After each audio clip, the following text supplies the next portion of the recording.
5ই August যখন হাসিনা সরকারের পতন, সেই হাসিনা সরকারের পতনের পর বাংলাদেশে অন্তর্বর্তী সরকারের আসীন হওয়া ক্ষমতায়। কিন্তু তারপর কি হলো? তারপর চিন্ময় কৃষ্ণ দাসের গ্রেপ্তারি আবারও নতুন করে একটা অশান্তির পরিবেশ তৈরি করে দিল বাংলাদেশে। আর যার পর সনাতনী থেকে শুরু করে শুধুমাত্র বাংলাদেশ নয়, এই দেশেও বিক্ষোভ প্রতিবাদ চলছে। তবে কোথাও গিয়ে কি ভারত বাংলাদেশ যুদ্ধ হতে পারে? এই প্রশ্নই এই মুহূর্ত দাঁড়িয়ে সবচেয়ে তাৎপর্যপূর্ণ। যে পরিস্থিতি এই মুহূর্তে তৈরি হয়েছে তাতে কিন্তু এই প্রশ্ন অত্যন্ত প্রাসঙ্গিক যে ভারত বাংলাদেশ যুদ্ধে কে এগিয়ে? যদি যুদ্ধ হয় সেক্ষেত্রে ভারত বাংলাদেশ যুদ্ধ হলে কি পরিস্থিতি হবে এবং কেন ভয় পাচ্ছে বাংলাদেশ? দুই দেশের সামরিক শক্তি বা কোথায় দাঁড়িয়ে? এই সমস্ত প্রশ্নগুলো এই মুহূর্তে অত্যন্ত প্রাসঙ্গিক। যে ভারতের পতাকা বাংলাদেশে অবমাননা করা হচ্ছে, সেই বাংলাদেশ কি পারবে সামলাতে? পারবে ভারতের হামলা? একেবারে ভীষণ তাৎপর্যপূর্ণ গুরুত্বপূর্ণ বিষয় এই মুহূর্তে দাঁড়িয়ে। একদিকে ভারত বাংলাদেশ যুদ্ধে কে এগিয়ে, এই প্রশ্ন যেমন উঠছে, ভারত বাংলাদেশ যুদ্ধ হলে ঠিক কি পরিস্থিতি হবে, কেন ভয় পাচ্ছে বাংলাদেশ, দুই দেশের সামরিক শক্তি বা কোথায় দাঁড়িয়ে? যে ভারতের পতাকা বাংলাদেশে অপমাননা করা হচ্ছে, সেই বাংলাদেশ কি সামলাতে পারবে ভারতের হামলা? একেবারেই যে ছবি আমরা দেখছি বিভিন্ন জায়গায়, আমরা একটু নজর রাখি দুই দেশের সামরিক পরিসংখ্যানগত দিক থেকে। একটু আমরা বাংলাদেশের দিকেই প্রথমে নজর রাখি সেক্ষেত্রে, কারণ এত যে তর্জন গর্জন, কিসের নেপথ্যেই তর্জন গর্জন একটু দেখাই আপনাদের। একটু সেই পরিসংখ্যানের দিকে একটু নজর রাখি। বাংলাদেশের সামরিক শক্তির পরিসংখ্যান 145টি দেশের মধ্যে 37তম দেশ হলো বাংলাদেশ। বাংলাদেশের সেনা সংখ্যা আনুমানিক 69,63,000। সক্রিয় সেনা রয়েছে আনুমানিক 1,63,000। বাংলাদেশে কোনো রিজার্ভ সেনা নেই। আধা সামরিক বাহিনী প্রায় 68 লক্ষ, যার মধ্যে সেনাবাহিনীতে 1,60,000, বিমান বাহিনীতে রয়েছে 17,400 জন, নৌবাহিনীতে রয়েছে 25,100 জন। স্থলবাহিনীর হাতে রয়েছে 320টি ট্যাঙ্ক, যার মধ্যে প্রস্তুত অবস্থায় রয়েছে 224টি। 13,100টি সামরিক যানের মধ্যে প্রস্তুত 9,170টি। এর পাশাপাশি সেলফ প্রোপেল আর্টিলারি 27টির মধ্যে প্রস্তুত 19টি। 71টি রকেটের মধ্যে প্রস্তুত রয়েছে 50টি। নৌবাহিনীতে এয়ারক্রাফট বা হেলিকপ্টার ক্যারিয়ার নেই। ফ্রিগেট রয়েছে 7টি, করভেট রয়েছে 6টি, সাবমেরিন রয়েছে মাত্র 2টি। গ্লোবাল ফায়ার পাওয়ার 2024 সূত্র মারফত এই পরিসংখ্যান এই মুহূর্তে তুলে ধরলাম আপনাদের সামনে। বাংলাদেশের সামরিক শক্তির পরিসংখ্যান তো আমরা আপনাদের দেখালাম, ঠিক তার পাশাপাশি চলুন একটু নজর রাখা যাক ভারতের সামরিক পরিসংখ্যানের দিকে। বিশ্বে মিলিটারি শক্তিতে সেরা 5-এ রয়েছে ভারত। গ্লোবাল ফায়ার পাওয়ার 2024 তথ্যানুযায়ী ভারতের স্থান 4র্থ বলে জানা যাচ্ছে। বিশ্বে মিলিটারি শক্তিতে সেরা 5-এ রয়েছে ভারত। ভারতের সেনা সংখ্যা 51,37,550। সক্রিয় সেনা রয়েছে 14,55,550। রিজার্ভে সেনা সংখ্যা 11,55,000। আধা সামরিক বাহিনীতে রয়েছে 25,27,000। সেনাবাহিনীতে 21,97,117 জন। বায়ুসেনায় রয়েছে 3,10,575 জন। নৌবাহিনীর রয়েছে 1,42,252 জন। ভারতের 4,614টি ট্যাঙ্কের মধ্যে প্রস্তুত 3,461টি। এর পাশাপাশি 1,51,248 সামরিক যানের মধ্যে প্রস্তুত 1,13,436টি। 140টি সেলফ প্রোপেলড আর্টিলারির মধ্যে প্রস্তুত 105টি। 702টি রকেটের মধ্যে প্রস্তুত 527টি রকেট আর্টিলারি। 3,243 টোজ আর্টিলারির মধ্যে প্রস্তুত 2,432টি। পাশাপাশি ভারতের এয়ারক্রাফট রয়েছে 2,296টি, যার মধ্যে প্রস্তুত অবস্থায় রয়েছে 1,722। এর পাশাপাশি 606টি ফাইটারের মধ্যে প্রস্তুত রয়েছে 455টি। 130টি অ্যাটাক টাইপের এয়ারক্রাফটের মধ্যে প্রস্তুত রয়েছে 98টি। 869টি হেলিকপ্টারের মধ্যে প্রস্তুত 652টি। এই হলো ভারতের সামরিক শক্তির পরিসংখ্যান। একদিকে বাংলাদেশের সামরিক শক্তির পরিসংখ্যান আপনাদের সামনে তুলে ধরলাম, পাশাপাশি ভারতের সামরিক শক্তির পরিসংখ্যানও তুলে ধরলাম আপনাদের সামনে। একদিকে বাংলাদেশের যে উদ্ভূত পরিস্থিতি, সেই পরিস্থিতির মাঝে যখন ওপার বাংলার ঘটনার প্রভাব এপার বাংলায় পড়ছে, যখন সূত্র মারফত খবর পাওয়া যাচ্ছে যে পাকিস্তানের বিশেষ জঙ্গি গোষ্ঠী আইএসআই জঙ্গি গোষ্ঠী কোথাও গিয়ে বাংলাদেশের মাটিকে কাজে লাগানোর চেষ্টা করছে। এমনকি এমন খবর পর্যন্ত পাওয়া যাচ্ছে যে পাকিস্তানের করাচি বন্দর থেকে বাংলাদেশের চট্টগ্রামে জাহাজ আসছে। এখানেই শেষ নয়, এর আগেও 11ই নভেম্বর পাকিস্তানের করাচি থেকে বাংলাদেশের চট্টগ্রামে একেবারে বিস্ফোরক ভর্তি জাহাজ এসেছিল এবং তারপরেও একাধিক আশঙ্কা উঠেছে, একাধিক তথ্য উঠে আসছে। একেবারেই মাসুমা, এবং এই মুহূর্তে আমরা দুটো দেশের সামরিক শক্তির পরিসংখ্যানের তুলে ধরার চেষ্টা করছি, একদিকে বাংলাদেশ, অন্যদিকে ভারত, এবং খুব স্পষ্টভাবে কিন্তু বোঝা যাচ্ছে যে কোন দেশ এগিয়ে এবং কোন দেশ সামরিক পরিসংখ্যানগত দিক থেকে পিছিয়ে। কারণ একদিকে বাংলাদেশের অবস্থান যেখানে 37 নম্বরে, সেখানে ভারত কিন্তু সেরা 5-এ ইতিমধ্যেই স্থান করে নিয়েছে।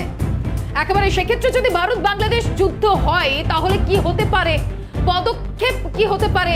প্রথমে আমেরিকা, রাশিয়া, চায়না, ফ্রান্স, তারপর ইন্ডিয়া, অর্থাৎ ভারতের স্থান যেখানে পঞ্চম সেখানে 37 নম্বরে বাংলাদেশ। এখান থেকে টেলিফোন লাইনে চিফ রিপোর্টার সত্যজিৎ মুখোপাধ্যায় রয়েছে। সত্যজিৎ, একদিকে বাংলাদেশের এবং ভারতের এই মুহূর্তে দাঁড়িয়ে যা অবস্থান, সেক্ষেত্রে যদি যুদ্ধ হয় পরিস্থিতি কোন দিকে মোড় নেবে? যুদ্ধ হয় বা যুদ্ধের পরিস্থিতি তৈরি হয় বা আবহ বা সেই ন্যারেটিভ তৈরি হচ্ছে কিনা সেটা তো গুরুত্বপূর্ণ বিষয়। এবং যদি যে আশঙ্কা বিভিন্ন অংশে করা হচ্ছে যে মৌলবাদী শক্তিদের প্ররোচনা যদি প্ররোচিত হয়ে এই সরকার, অর্থাৎ বর্তমান ইউনিয়ন সরকার, তারা কোন রকম অ্যাডভেঞ্চার করার চেষ্টা ভারতের সঙ্গে করে, কারণ প্রথম থেকে আমরা বলছি ভারত দায়িত্বশীল রাষ্ট্র, তারা অনেক ভেবেচিন্তে পদক্ষেপ নেয়, কিন্তু অ্যাডভেঞ্চার যদি করার চেষ্টা করে সেক্ষেত্রে ভারত ছেড়ে দেবে না। এবং সেরকম পরিস্থিতি যেমন জানাচ্ছিল দর্শকদের যে ইন্টারন্যাশনাল ইন্ডেক্স অনুসারে এই মুহূর্তে বাংলাদেশের অবস্থান 37তম স্থানে, ভারত যেখানে ফোর্থ লার্জেস্ট তাদের সমরাস্ত্র বা সবকিছু মিলিয়ে। ফলে ভারত স্থল, জল এবং আকাশ সমস্ত ক্ষেত্রে এগিয়ে আছে। আমাদের হাতে অত্যাধুনিক প্রযুক্তি আছে, আমাদের হাতে 5th জেনারেশনের এয়ারক্রাফট অলরেডি সেটা রয়েছে। বাংলাদেশের হাতে একদম তোমাকে বলে রাখবো যে সেই পুরনো মিগ, সেগুলো নিয়ে তারা কাজ করছে। আপাতভাবে এই পরিস্থিতি যুদ্ধ হলে সেটা অবশ্যই বাংলাদেশের ক্ষেত্রে খুব একটা কালান্তক পরিস্থিতি তৈরি করবে বলেই মনে করছেন বিশেষজ্ঞরা। সত্যজিৎ, এখান থেকে আরো একটা প্রশ্ন, সামরিক পরিসংখ্যানগত দিক থেকে আমরা যদি নজর রাখি, খুব স্পষ্ট যে ভারত অনেকটাই এগিয়ে, কিন্তু তারপরেও একটার পর একটা উস্কানিমূলক মন্তব্য এবং এই যে শক্তি আমরা দেখেছি এর আগে, অসম শক্তির লড়াই, রাশিয়া, ইউক্রেন থেকে শুরু করে আরো বিভিন্ন ক্ষেত্রে ইরাক, আমেরিকা সহ বিভিন্ন দেশের যেখানে অসম লড়াই, সেক্ষেত্রে বাংলাদেশকে বহির্বিশ্বের কোন শক্তি কি উস্কানি দিচ্ছে এই মুহূর্তে? দেখো, বর্তমান যে মৌলবাদ নিয়ন্ত্রিত সরকার বলে একটা বড় অংশ মনে করছে, সেই সরকারের সঙ্গে জানা যাচ্ছে যে মধ্যপ্রাচ্য বা পশ্চিম এশিয়ার কাতার তো একাধিক রাষ্ট্রের সম্পর্ক অত্যন্ত ঘনিষ্ঠ এবং একই সঙ্গে তারা নির্ভরযোগ্য শত্রু খুঁজছে। অর্থাৎ বাংলাদেশের বর্তমান যে মৌলবাদ সরকার, তারা এটা মনে করছে অনেকে যে তারা নির্ভরযোগ্য শত্রু ভারতের খুঁজছে। এক্ষেত্রে পাকিস্তানের নাম উঠে আসছে প্রথম সারিতেই। ফলে সেই বিষয়টা মাথায় রেখেই বাংলাদেশ এগোনোর চেষ্টা করছে এবং গোটা পরিস্থিতি সেদিকে এগোচ্ছে। চলো, ধন্যবাদ সত্যজিৎ। অর্থাৎ মাসুমা, দেখো একটা বিষয় যে পরিসংখ্যান কোনো একটা জায়গায় গিয়ে যেন মনে হচ্ছে বহির্বিশ্বের একটা কিন্তু উস্কানি পুরো ঘটনার পেছনে রয়েছে। কারণ বিভিন্ন ক্ষেত্রে আমরা বারংবার দেখেছি, শুধুমাত্র যে আজকের ঘটনা তা নয়, গত 6 মাসের পরিসংখ্যানের দিকে যদি আমরা নজর রাখি, উত্তর পশ্চিমে তো এক প্রতিবেশী রয়েছে এই মাথা ব্যথার কারণ, এবং উত্তর পূর্বেও কিন্তু নয়া মাথা ব্যথার কারণ হয় কি উঠতে চলেছে বাংলাদেশ। এ বিষয় নিয়ে আমরা আলোচনা বিশ্লেষণ এগিয়ে নিয়ে যাব। রাজনৈতিক বিশ্লেষক রাজাগোপাল ধর চক্রবর্তী এই মুহূর্তে রয়েছেন আমাদের সঙ্গে সরাসরি। আপনাকে স্বাগত রাজাগোপাল বাবু জিরো আওয়ার অনুষ্ঠানে। আমি আপনার কাছে এ বিষয়ে প্রশ্ন রাখতে চাই, এর আগেও আমরা বহুবার দেখেছি ক্রিকেটের ময়দান হোক বা অন্যান্য ক্ষেত্র, ক্রিকেটের ময়দানে সাবালক হওয়ার কিছুদিন পর থেকেই বিভিন্ন ক্ষেত্রে, সেটা বিশ্বকাপ হোক বা অন্য কোনো টুর্নামেন্ট, ভারত বিরোধী একটার পর একটা মন্তব্য। এবং আজকের যুগেও আমরা দেখতে পাচ্ছি, আজকের দিনে দাঁড়িয়েও অগস্টের দিকে যদি আমরা নজর রাখি, তখনও কিন্তু বিভিন্নবার ভারত বিরোধী স্লোগান বারবার উঠেছে। এবং এখনো যে ঘটনাগুলো ঘটছে, ইসকনের সন্ন্যাসীকে গ্রেপ্তার করা থেকে শুরু করে আর যা যা ঘটনা ঘটছে, সেখানেও একটা ভারত বিরোধী মনোভাব বারংবার স্পষ্ট হচ্ছে। সেক্ষেত্রে যুদ্ধের যে ইঙ্গিত এখন থেকে মিলছে, সেই ইঙ্গিত কি 2024-এ যদি নাও হয় 2026 বা 2028-এ হতেই পারে? এবং সেক্ষেত্রে উস্কানি দাতাই বা কে হবে? হ্যাঁ, দেখুন, পরিষ্কার করে বলে রাখা ভালো যে আপনারা পরিষ্কার দেখিয়ে দিয়েছেন যে দুটো দেশের সঙ্গে সামরিক শক্তির কোনো তুলনা, এটা পরিষ্কার, এটা এক নম্বর। দু নম্বর দেখুন, এটা বুঝতে হবে যে যদি নিজেদের শক্তি না থাকে অন্য কারোর শক্তি ওদের উপর আসবে কিনা, বা অন্য কোনো বন্ধু দেশ বা সামরিক দিক থেকে যথেষ্ট শক্তিশালী কেউ ওদের পাশে আসবে কিনা। এখনো পর্যন্ত যা অবস্থা, আমেরিকাকে দেখুন, যেহেতু ট্রাম্প আসছে, ট্রাম্পের যে সমস্ত ক্যাবিনেটে যারা রয়েছেন তারা অধিকাংশই ভারতীয় পন্থী বলে বোঝা যাচ্ছে এখনো পর্যন্ত। তো ট্রাম্প নিজেও ভারতের সম্বন্ধে তার যে অনেক উইকনেস, দুর্বলতা আছে জানিয়েছেন, সেটা আমরা দেখেছি। এখন চীনও যদি দেখেন যে হট করে যে বাংলাদেশের সমর্থনে আসবে, সেটাও নয়। কেননা চীন ভারতের সঙ্গে প্রায় $100 বিলিয়ন ব্যবসা করে, বুঝেছেন। আমেরিকার পরেই মানে ভারতের স্থান। এখন আমেরিকার মার্কেটটা কিছুটা নষ্ট হয়ে যাওয়ার সম্ভাবনা আছে, যে ট্যারিফ বসাবে বলে ট্রাম্প বলে দিয়েছে। এই জায়গায় দাঁড়িয়ে তার যে সেকেন্ড লার্জেস্ট মার্কেট ইন্ডিয়া, সেটাকে চায়না কিছুতেই নষ্ট করবে না। আজ বাংলাদেশের সঙ্গে ব্যবসা করে মাত্র মানে আমাদের 1/10 মানে 10 বিলিয়ন। এই জায়গায় দাঁড়িয়ে চায়না এত বোকা নয় যে বাংলাদেশকে বেছে নেবে ভারতের বিরুদ্ধে। সুতরাং বাংলাদেশ যদি লড়াই করতে চায়, সে চায়নাকেও পাবে না, আমেরিকাকেও পাবে না। রাশিয়া ভারতের অকৃত্রিম বন্ধু, এবং পুতিনের সঙ্গে আমাদের প্রধানমন্ত্রীর যা ব্যক্তিগত সম্পর্ক এবং রাশিয়ার সঙ্গে ঐতিহাসিকভাবে যে সম্পর্ক রয়ে গেছে, তার পরিপ্রেক্ষিতে রাশিয়াকেও পাবেন। এই জায়গায় দাঁড়িয়ে একা যদি যুদ্ধ করে, আপনি বুঝতেই পারছেন কি অবস্থা। এটা হচ্ছে একটা দিক। 1971 সালে ভারত পাকিস্তানের যে যুদ্ধ হয়েছিল বাংলাদেশ ওই অঞ্চলে ঘিরে, পূর্ব পাকিস্তানে, সে যুদ্ধ 13 দিন স্থায়ী ছিল, বুঝেছেন। 13 দিন। 3 ডিসেম্বর চালু হয়েছিল, 16 ডিসেম্বর সব শেষ। সমস্ত সেনা একেবারে আত্মসমর্পণ করেছে। সুতরাং যদি কোনোদিন যুদ্ধ পাকিস্তানের বাংলাদেশের সঙ্গে হয়, কতদিন দিন হতে পারে এটা মোটামুটি বোঝা যাচ্ছে। 2 নম্বর, পরবর্তীকালে আমরা দেখেছি পাকিস্তান নিউক্লিয়ার স্টেট হয়ে গেছে। আমরা সেটা আমাদের পররাষ্ট্রনীতির একটা দুর্ভাগ্য, বা আমাদের সামরিক নীতির দুর্ভাগ্য, আমরা নজর রাখিনি। কিন্তু বাংলাদেশ যে বোকামিটা করেছে, এখন তো পরমাণু অস্ত্র পাওয়া তো খুব একটা অসুবিধা হয় তো নয়। বাংলাদেশ যে নিউক্লিয়ার প্রলিফারেশন ট্রিটি, নন প্রলিফারেশন ট্রিটি, যেটা NPT, যেটাতে 79-এ সই করেছে, TBT-তে সই করেছে, নন নিউক্লিয়ার ওয়েপন সই করেছে।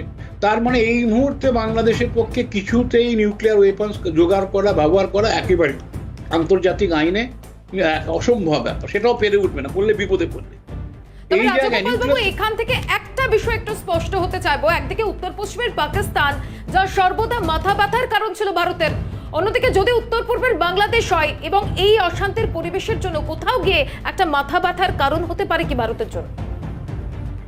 হ্যাঁ, বাংলাদেশের কাছে দেখুন, ওরা ভারতকে যেভাবে দেখছে, যে ওদের যে শাসকেরা আছে বা শাসককে যারা মদত দিচ্ছে, তারা মনে করছে ভারতের বুঝি কোনো একটা আধিত্যবাদ সেখানে চলছে। প্রথমে ওদের ভাবনাটা শুরু হলো যখন আমরা আগরতলা, আকাউড়া বা কলকাতার যে ট্রেন চালাবার কথা বলেছিলাম, সেটা নিয়েও ভাবলো যে ভারত তার আধিপত্য বিস্তার করার চেষ্টা করছে, এবং নানানভাবে সেই ধরনের মেসেজ ছড়িয়ে যায়। সেই ট্রেন চললে কিন্তু ওদেরই লাভ বেশি হতো, আমাদের আগরতলার মানুষেরা আগরতলা থেকে জিনিসপত্র আসতে সুবিধে হতো। যাই ওদের কম সুবিধে হতো না, পুরো খরচ আমরা দিয়েছিলাম।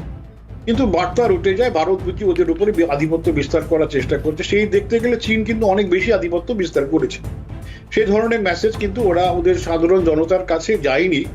একটা বোধহয় ধর্মের ব্যাপার রয়ে গেছে, সেই ধর্মের ব্যাপারটাকে ওরা কাজে লাগে। ভারতের ধর্মের যে সঙ্গে যারা যেটা রয়েছে অধিকাংশ সংখ্যালঘু ধর্ম, হিন্দু ধর্ম, সেটা ওখানকার সংখ্যালঘু, এবং দেখা যাচ্ছে দীর্ঘদিন ধরে সংখ্যালঘুরা সেখানে আক্রান্ত হচ্ছে, তাদেরকে দেশ থেকে সরিয়ে দেওয়া হচ্ছে, তাদের প্রপার্টি দখল করা হচ্ছে।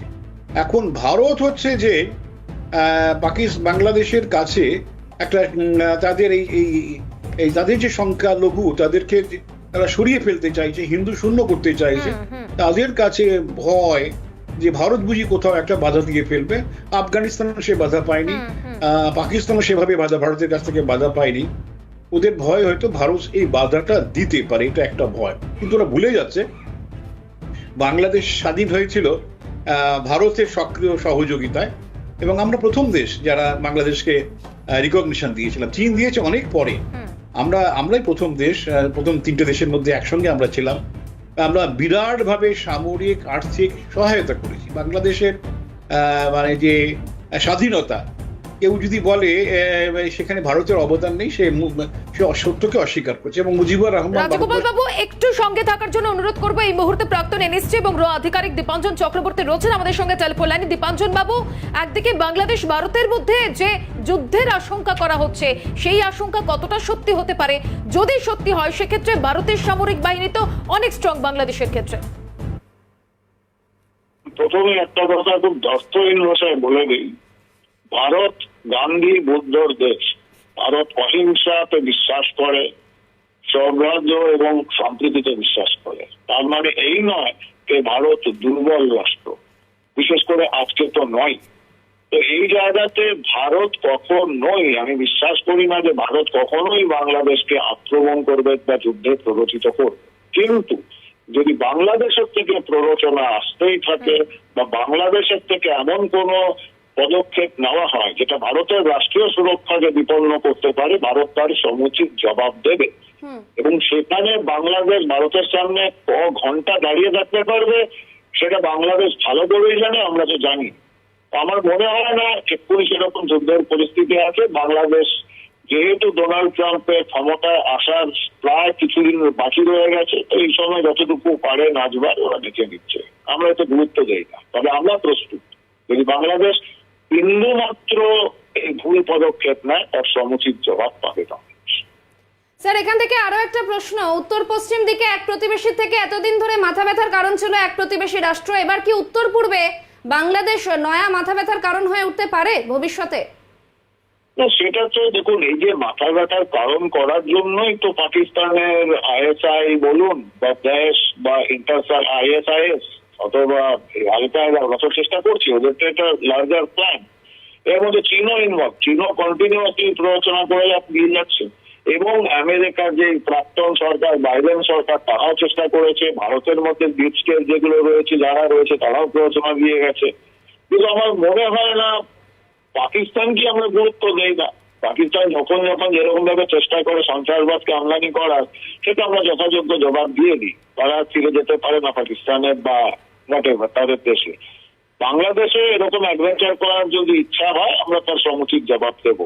এবং বাংলাদেশকে খুব বেশি গুরুত্ব দেওয়ার দরকার নেই, বাট বাংলাদেশ আমাদের প্রতিবেশী, ওটা ভুললেও চলবে না। এই জন্য ভারত সরকার যথাযোগ্য পদক্ষেপ নেবে এবং নজর রাখছে। তবে স্যার, এখান থেকে আরো একটা বিষয় একটু জানতে চাইবো, যদি মধ্যপ্রাচ্যের কোনো মুসলিম কান্ট্রিতে যুদ্ধ হয় সেক্ষেত্রে তাদের পাশে দাঁড়ায় কোনো মুসলিম কান্ট্রি, যদি বাংলাদেশের ক্ষেত্রে এই আঘাত আনা হয় ভারতের পক্ষে, তাদের পাশে কি কোনো দেশ দাঁড়াতে পারে?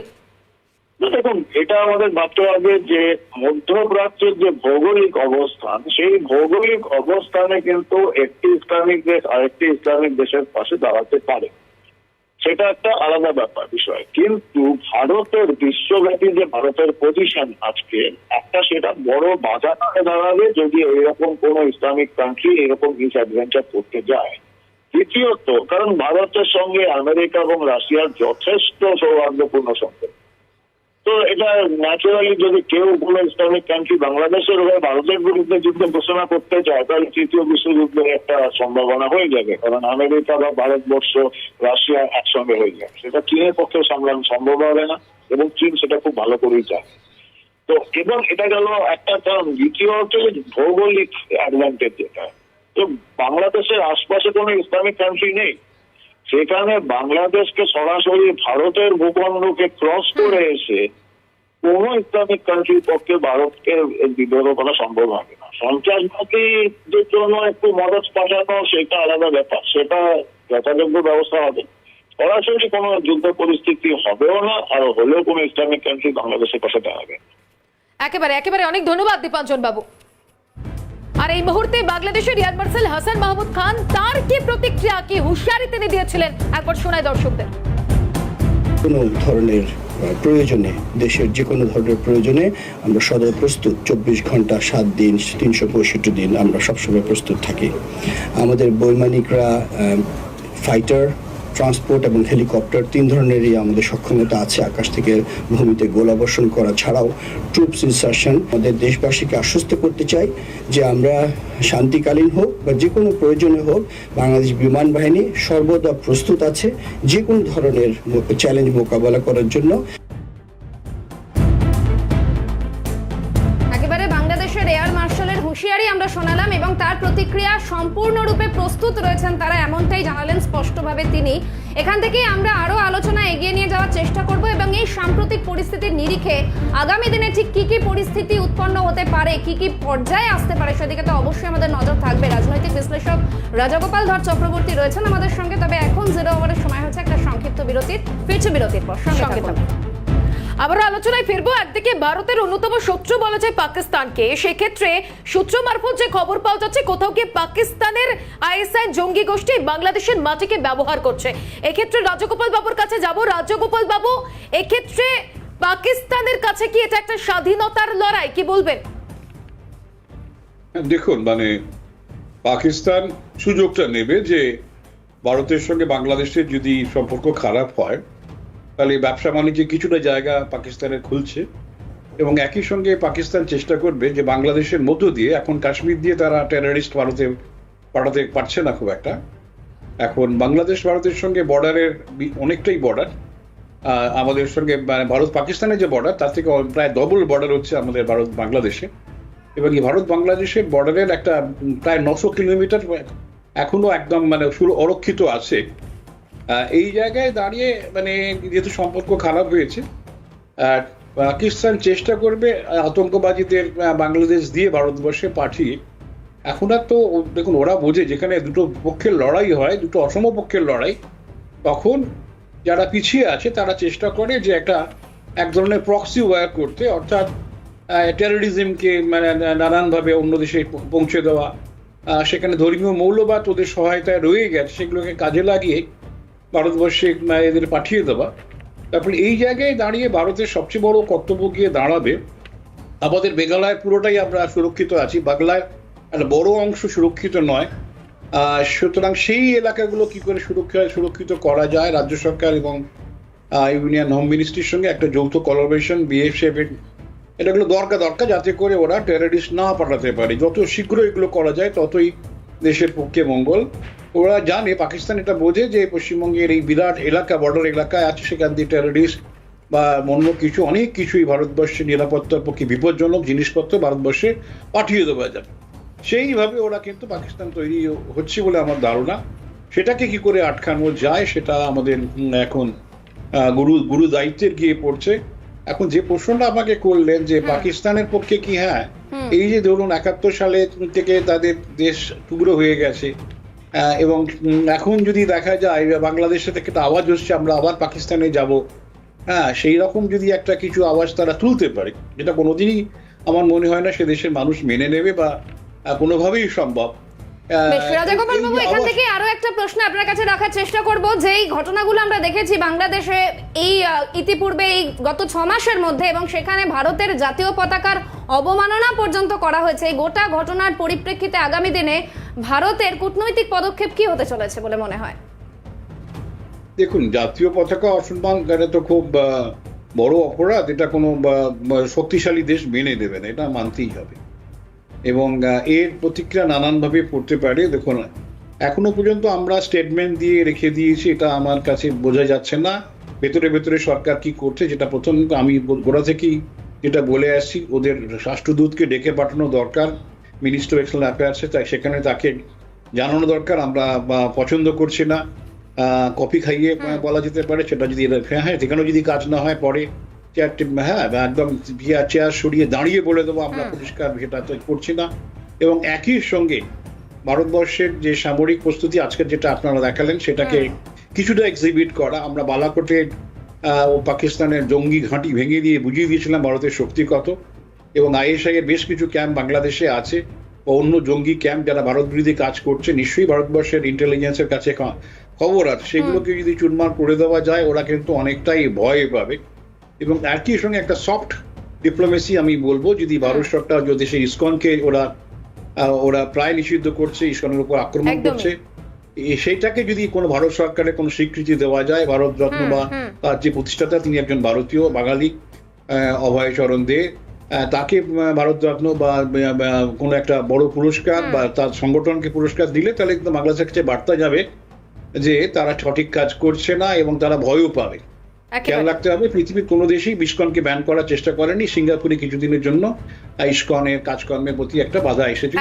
একেবারে রাজাগোপাল বাবু, কোথাও কি বাংলাদেশের এই জাতীয় পতাকা অবমাননা হোক, উস্কানিমূলক মন্তব্য করা হোক, বা সেখানে যে সনাতনীদের উপর বিরোধী অত্যাচার, স্লোগান, একের পর এক ঘটনা, এবং সাম্প্রতিক বেলঘড়িয়ার যে বাসিন্দা সায়ন ঘোষ, তাকে যেভাবে আহত হতে হলো মাসুমা, এই সমস্ত ঘটনাগুলো কিন্তু অত্যন্ত দুঃখজনক এবং উদ্বেগজনক আগামী দিনে দুই দেশের সম্পর্কের ক্ষেত্রে। একেবারে রাজগোপাল ধর চক্রবর্তী রাজনৈতিক বিশ্লেষক ছিলেন আমাদের সঙ্গে। রাজগোপাল বাবু, আপাতত ধন্যবাদ আপনাকে। তবে মাসুমা, আমাদের তো পরবর্তী দিনে অবশ্যই নজর থাকবে যে আগামী দিনে সত্যি এই দুই দেশের সম্পর্ক কোন জায়গায় গিয়ে পৌঁছায়। এই যে পরিস্থিতি, বর্তমানে উদ্ভূত পরিস্থিতি, তার সমাধান হয় কিনা, মীমাংসা হয় নাকি সত্যি 2024-এ না হলে আগামী দিনে যুদ্ধের ডঙ্কা বাজতে চলেছে এবং শান্তিপ্রিয় দেশ থেকে ত্রাসের দেশ হতে চলেছে বাংলাদেশ, সেটাই সত্যি হবে কিনা সেদিকে অবশ্যই আমাদের নজর